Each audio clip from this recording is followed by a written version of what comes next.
para el ascenso, pero no soy la editora en jefe de Univisión Noticias Digital, es Borja Echeverría, soy la jefe de información local de Univisión Noticias Digital, pero el ascenso me encanta, gracias.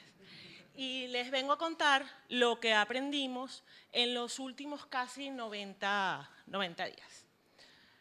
Todo empezó con el eclipse.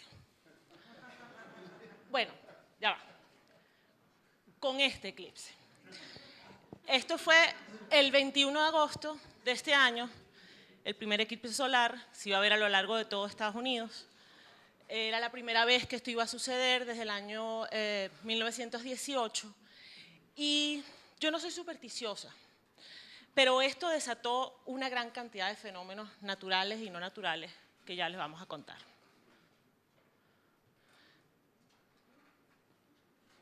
Ya va. Uy. Un segundo. Ok. Estos son los 90 días que estoy hablando. En estos 90 días tuvimos Harvey, Irma y María, que son 3 huracanes. En México tuvimos 2 terremotos. Tuvimos un incidente con DACA, que es un incidente inmigratorio que yo voy a contar. Tuvimos los incendios más grandes que ha habido en California y el tiroteo masivo más importante en los Estados Unidos en los últimos 50 años. ¿Y por qué digo nosotros? Todos estos eventos, todos estos eventos ocurrieron en las zonas donde viven los hispanos en Estados Unidos, que son los estados que están más rojos aquí. Los hispanos somos en este momento 57 millones de personas, el 17% de la población, y somos la minoría más grande que vive ahí.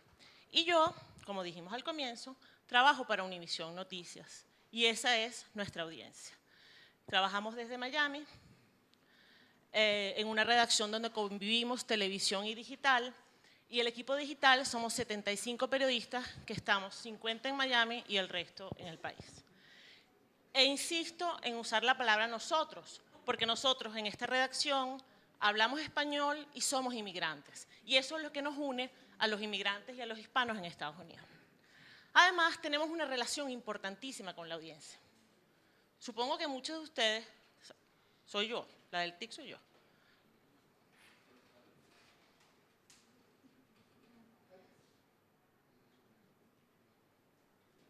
Ok. Muchos de ustedes deben conocer esto, Joel sí los conoce. Estos son unas muñecas quitapesares. Y cuenta el mito que si tú le dices a estas muñecas tus problemas y los metes debajo de la almohada, las muñecas te ayudan a resolverlos. Para nuestra audiencia, nosotros somos unas muñecas quitapesares. Ellos nos cuentan sus problemas, somos sus consejeros, sus coach, sus psicólogos, y eso ha sido parte de nuestro rol en Univisión. Para ellos hacemos periodismo que los informa, como esta guía de crecimiento de cómo será California en el 2060. Hacemos este tipo de guías para ayudarlos con temas de inmigración. Les quiero mostrar este video, un segundito.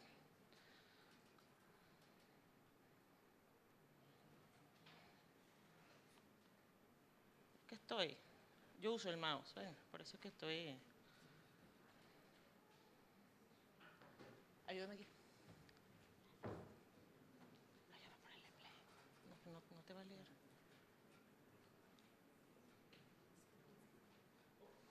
Ven que no soy yo.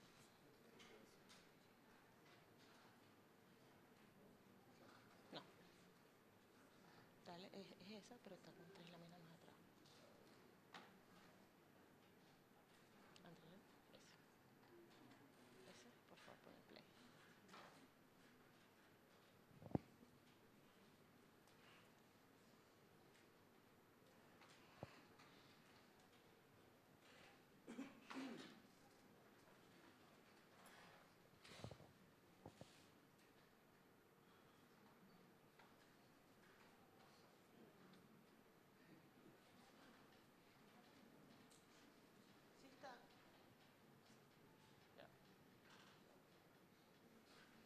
Ese, por favor, pon el play.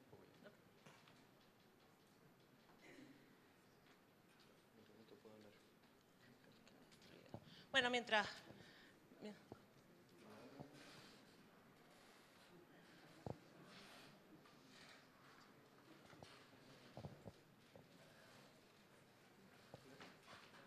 Sí. Bueno, se los muestro al final. Okay. Proyecto aquí. No, no lo... Okay, no este es una parte de un grupo de videos que hicimos en animación para poder explicarle a los inmigrantes qué conducta tenían que hacer cuando ICE llegara a su casa. ICE es la policía de inmigración. Cerca de un 15% de nuestra audiencia son indocumentados que vienen de todas partes de América Latina, y nosotros en Univisión, tanto televisión como digital, parte de nuestro trabajo es enseñar y proteger a los indocumentados para que sepan hacer valer sus derechos en cualquier circunstancia. Cada vez que vamos a hacer alguna pieza de contenido, nos hacemos estas 3 preguntas: ¿cómo se afecta a nuestra audiencia? ¿Dónde y cómo se va a ver? ¿Se va a ver? ¿Y para qué sirve? Y esto fue muy importante durante los fenómenos naturales que nos ocurrieron en las últimas casi 90 días. Y nos dimos cuenta que aparte del fenómeno natural, había algo que caracterizaba a cada uno de ellos. Por ejemplo, Harvey. Harvey es el primer huracán más fuerte de la temporada, afectó fundamentalmente a la ciudad de Houston. No solo fue un huracán muy fuerte, sino que además era muy lento y tardó más de 48 horas en pasar por encima de la ciudad y generó unas inundaciones espantosas, que además duraron hasta 15 días. Entonces, no solo nos tocó ocuparnos del huracán, sino cómo instruir a la gente para defenderse de las inundaciones. Para ello creamos interactivos para tratar de explicar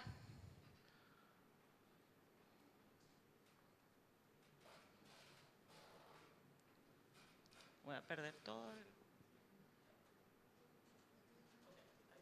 Para tratar de explicar qué significa cuando se inundan hasta 9 pies y qué tienes que hacer para proteger tu casa.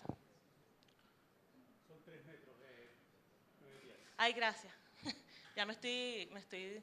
Y durante la inundación había muchos refugios en Texas, pero la policía ICE estaba buscando a los indocumentados en los refugios. Por tanto, tuvimos que volver a sacar contenidos que le explicaran a la gente, por ejemplo, qué documentos tenías que tener si eres documentado o indocumentado.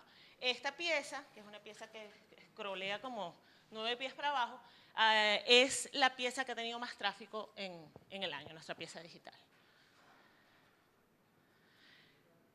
Si en Harvey lo extraordinario fueron las inundaciones, en Irma, que ha sido el huracán más fuerte que se ha formado en el Atlántico en los últimos años, terminó arrasando con las islas del Caribe, pero al final tocó tierra muy suave en Miami, lo que provocó fue un éxodo. Estos son los flamingos del zoológico de Miami, que los guardaron en una caseta para protegerlos del huracán.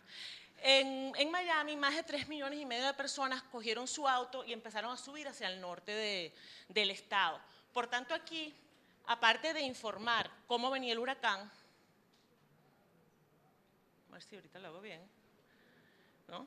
En un mapa automatizado donde íbamos jalando la información del Centro Nacional de Huracanes, y esto se iba publicando solo cada 2 horas. Todo esto que los está ahí es para móvil, hecho para móvil. Hicimos 2 interactivos, uno para ubicar dónde se consigue la gasolina y a qué precio, y dónde conseguir tu refugio. Nos pasó una cosa extraordinaria. El huracán iba pasando por encima de Miami, que es donde está nuestra redacción, y dentro de la redacción solo se pudieron quedar 14 personas del equipo. Los demás, por ejemplo yo estaba con mi familia, no podía llevar la familia a la redacción y me quedé en un hotel.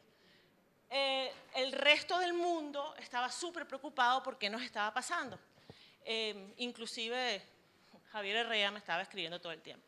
Yo vivo dentro de mi WhatsApp. Yo tengo, por ejemplo, por lo menos 25 grupos con los cuales me comunico, porque además yo soy venezolana, soy exilada de mi país, y en WhatsApp vivo con mi familia, o con mis primos, o con mis tíos, o con mis hermanos de la infancia. Cada media hora, desde ese hotel donde yo estaba refugiada, tenía que escribir un informe. La gente me preguntaba, ¿cómo está eso? ¿Y por dónde va? ¿Y qué categoría va el huracán? ¿Y dónde está la gente? Y yo en un momento me encontré como, concha, le tengo que estar escribiendo a cada persona esto. Y me pongo a conversar con otros periodistas de la redacción y les estaba pasando lo mismo. Y decidimos crear este reporte, que lo llamamos microreportes, que son unos reportes para WhatsApp. Porque además sabíamos que nos íbamos a quedar sin luz, sabíamos que había 3,5 millones de personas que estaban en su auto y lo que querían era información puntual, no querían estar rastreando las redes para esto. Entonces creamos esta pieza de información que se hacía cada hora, cada 45 minutos, dependiendo de lo que tuviéramos, y que empezó a circular por WhatsApp. ¿Cuándo me di cuenta que esto había tenido éxito? Cuando yo lo tiré en mi grupo de WhatsApp y a la hora se me regresó. Mira qué bueno lo que está pasando en Univisión. Y entonces abrimos 5 grupos distintos, por tanto teníamos poco más de 1,000 personas que estaban consumiendo esta información. Además les enviamos lo que les mostré antes, la base de datos de gasolineras, la ruta, el tráfico, por ahí. Recuerden que la gente estaba en su auto y no se podía meter en la página web. María. Puerto Rico tuvo la mala fortuna que no solo lo arrasó Irma, sino que luego vino el huracán María y les pasó por encima. Y lo primero que los dejó fue sin luz. Y todavía Puerto Rico se está recuperando de esto. Aquí vemos la gente montada en los techos de los carros buscando señal de celular. María generó un blackout no solo para la gente, sino un blackout informativo. Aunque Puerto Rico forma parte de Estados Unidos, los medios anglosajones tardaron más de 5 días en empezar a informar sobre este huracán, a diferencia como habían informado sobre Harvey en Houston y sobre Irma en Miami. Para Univisión Noticias fue una enorme responsabilidad estar ahí presente e informando. Y adicionalmente de reportear, nos encontramos con 2 situaciones. No había información. Nosotros teníamos 5 periodistas sobre el terreno y no teníamos información. Y además en Puerto Rico hay más o menos 3,5 millones de habitantes y más o menos la misma cantidad de puertorriqueños viven en Estados Unidos. Y estaban desesperados por buscar información. Se nos ocurrió crear una base de datos con los 78 pueblos de Puerto Rico y dedicamos un equipo de 15 personas a scrapear las redes sociales, a buscar información sobre cada uno de los pueblos. Estuvimos durante 15 días actualizando cada uno de estos pueblos. Se cayó una cerca, se quemó la casa del señor José, se inundó el río, reconstruyeron la escuela. Haciendo un periodismo hiper microlocal para tener información de cada uno de esos pueblos. Esto ha sido durante todas las tragedias lo que ha tenido mayor tráfico y recepción de la gente. Este era uno de los problemas de Puerto Rico, la falta de información. El segundo era que la gente de Estados Unidos, puertorriqueña, no se podía comunicar con su gente. Entonces, montamos este otro proyecto que se llamó PR Actívate. Y nos dabas el nombre de tu familiar, se llamaba Miguel Ángel Jimeno, en el pueblo de Guaynabo. Nuestro reportero iba hasta allá con un teléfono satelital, nuestro digital, lo de la televisión, hacía un videíto, nos los mandaba a nosotros por satélite y nosotros le mandábamos el video al familiar. Contactamos a 150 personas, la verdad es muy poco, pero fue una labor de responsabilidad que sentíamos ante la comunidad puertorriqueña. Ambos proyectos se pararon cuando llegó la señal de celular a Puerto Rico.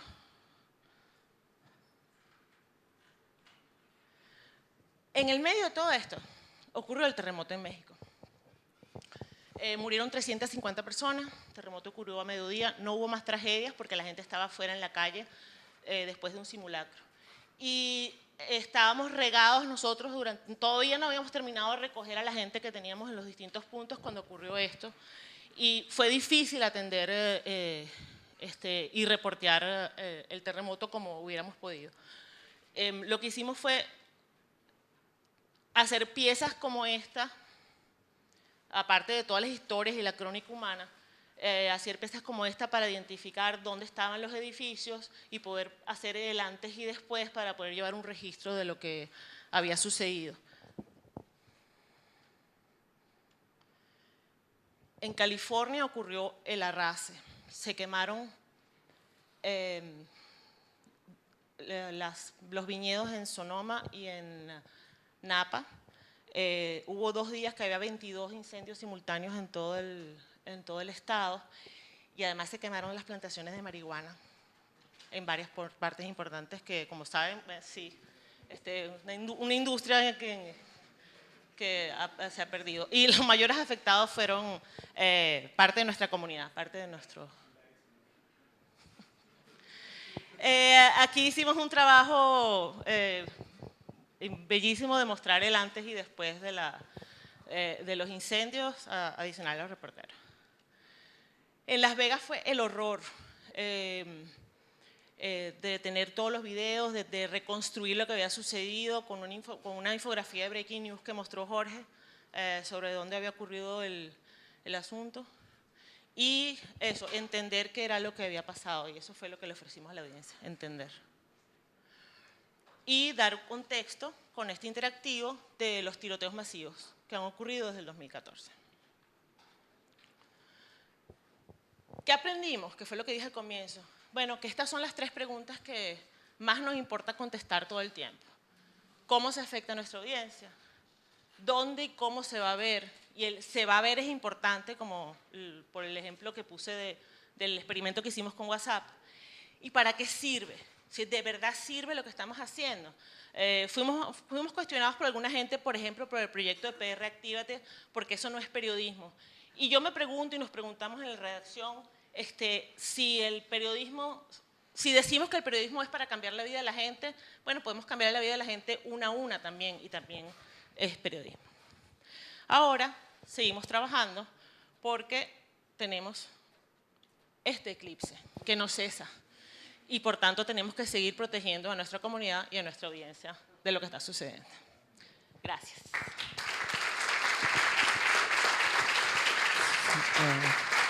¿Hay alguna pregunta? Acá hay una pregunta. Hola, Natalie. Vale. Natalie, te quería preguntar por estos microreportes. Desde el momento que los pensaron o los pensaste, ¿cómo fue el proceso y qué tiempo tardó y qué gente trabajó? Los perfiles, más que todo, desde que se te ocurre o con quien lo hayas conversado, y cómo lo delimitaste al proyecto, porque fue muy rápido. Fue todo rapidito por lo que contaste, ¿no? Sí. Se me ocurre a mí sentada en la habitación del hotel con mis 2 hijos jugando ajedrez aquí y mi esposo pegando gritos por el huracán por el otro lado. Y me contacto inmediatamente con la gente que estaba fuera de la redacción, que yo sabía, venezolanos además como yo, que viven dentro de su WhatsApp, que sabía que podían entender rapidito lo que quería. Trabajamos 4 personas y yo sabía que se me iba a ir la luz en algún momento. Porque además eso es lo que iba a pasar cuando pasara el huracán, ya había aprendido suficiente.